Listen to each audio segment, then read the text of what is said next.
was the senior-ranking Brigadier General at the creation of the Continental Army?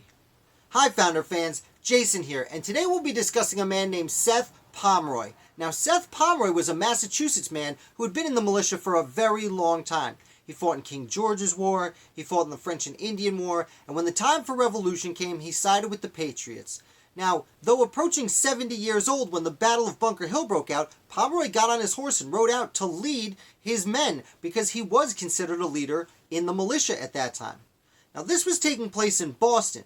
About the same time, hundreds of miles away in Philadelphia, they were creating the Continental Army, and they gave George Washington the post of Commander-in-Chief, of course, and they named themselves some Major Generals, and then they appointed some Brigadier Generals. And who was named the senior-ranking Brigadier General at the outset of the Continental Army? Seth Pomeroy. Now, we don't know Seth Pomeroy, and here's why. The Continental Congress also named two other Massachusetts men to be Brigadier Generals in the Continental Army, and this set off the Massachusetts Seniority Crisis. Now, no one had a complaint that Pomeroy was named senior officer, or at least senior Brigadier General in the Army, but the two other men who were given the position were William Heath and John Thomas. Now, William Heath was named 4th in seniority, while John Thomas was named 6th in seniority. This didn't make a lot of sense to certain people because, first of all, William Heath didn't have a lot of military experience, and John Thomas had a whole lot of it. Furthermore, the Massachusetts militia, which in a fashion was its own army at the time, the Massachusetts militia had John Thomas ranked seniority over William Heath.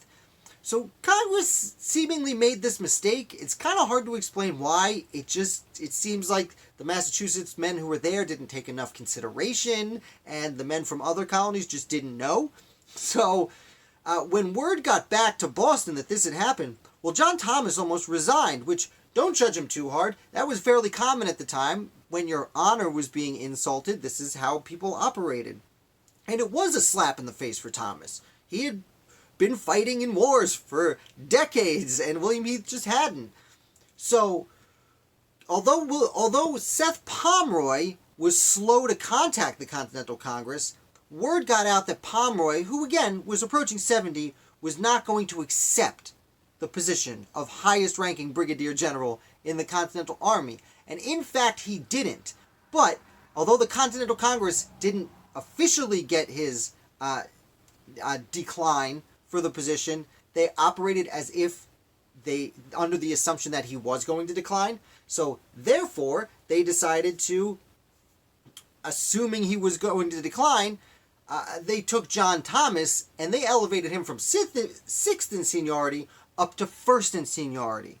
So Thomas should really be the one we credit with the initial senior Brigadier General in the Continental Army, but the honor really was chosen for Seth Pomeroy first. And the reason we don't know Seth Pomeroy is because he turned this offer down almost immediately. Now, first of all, it's great that John Thomas was given this position because he would end up going and being immensely important in fortifying Dorchester Heights overnight, which ended the siege of Boston and got the British to evacuate.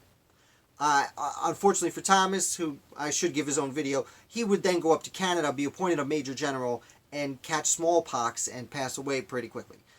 As for William Heath, he served throughout the war, although he also would become a Major General.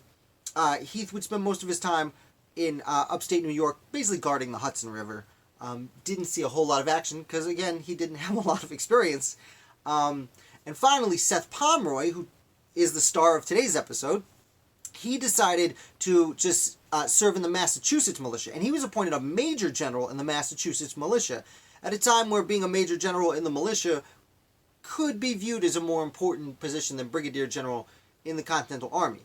The militias had been long established, and the Continental Army was a new fledgling kind of thing. Now, he did serve in the Revolution. Unfortunately for Pomeroy, he was called out by George Washington for assistance in New Jersey, and when he marched his men from Massachusetts, they stopped in Peekskill, New York, and he became ill in Peekskill and passed away there. And extra unfortunately, he was buried in a mass grave with several other people. Now, there is a monument for him there now, because he was an early and important rebel, and although he wasn't speaking the loudest and he didn't see the most action in the war, I will remind you, when they were choosing the Brigadier Generals to lead the Continental Army, his name was first in line.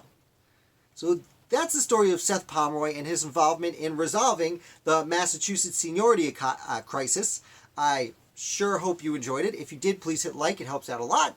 If you're new here, please subscribe. Put out videos like this 5 days a week, plus a live one on Saturday. And if you want to support the channel, please check out my Patreon page in the link below, or check out my shop, where I have a bunch of cool Founders quotes on t-shirts. Thank you so much for watching, and I will be back with another Founder tomorrow.